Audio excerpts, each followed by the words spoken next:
ወይ ገን የቦቸራ ነኝ። ቦቼ አለሁልሽ ገን። ያንቺ እንዴት ነሽ? ደህና ነሽ? ደህና ነኝ። አንተ እንዴት ነህ? እኔ እንጃ ገን። ብዙ ነገር እየተሰማህ እንደሆነ አውቃለሁ። ገን በችግርሽ ጊዜ ከጎንሽ ስለጠፋው በጣም ይቅርታ። አንተ ከጎኔ ራክ ያህል አይሰማኝም ቦቼ። የምርሽ ነው? ቦቼ ሙት የምሬ ነው። ገን እኔ እኮ እንዲህ እንዲሆን ፈልጌ አይደለም፣ ግን በቃ ያላሰብኩት ነገር ገጠመኝ። ሁሉንም ነገር እነ ሚኪ ነግረውኛል። አልተቀየምሽኝም አይደል? መቼም አልቀየምህም። እሺ በቃ ገንዬ፣ ስሜቴ ጥሩ ሲሆን እደውልልሻለሁ። እሺ ራስሽን ጠብቂልኝ። እሺ ቦቼ። ወይ ገንዬ፣ አይዞህ እሺ። ለሁሉም ነገር እግዚአብሔር መፍትሄ ያለው።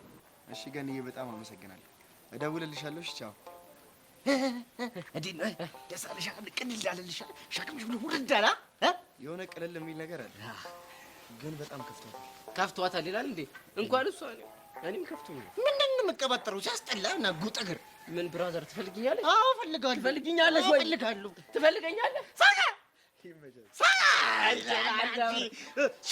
ሳጋ ሶቀ አቺ ጀብር ሀሳቤ እንዴት ነው? እኔ እኮ አቡሻ ስባል ይሄ መቃብር የመሰለ ፊት አስቃል። ማን ነው ይሄን ሀሳብ ያመጣው? አንተ ቢቢልክ እኔ እንደዚህ አይነት ሀሳብ ልትል ነው? ምን ነው ሀሳብ ነው? አንተ ለተባለ እንደዚህ አይነት ሀሳብ ማን ነው ይሄን ሀሳብ ያመጣው? ንገረኝ።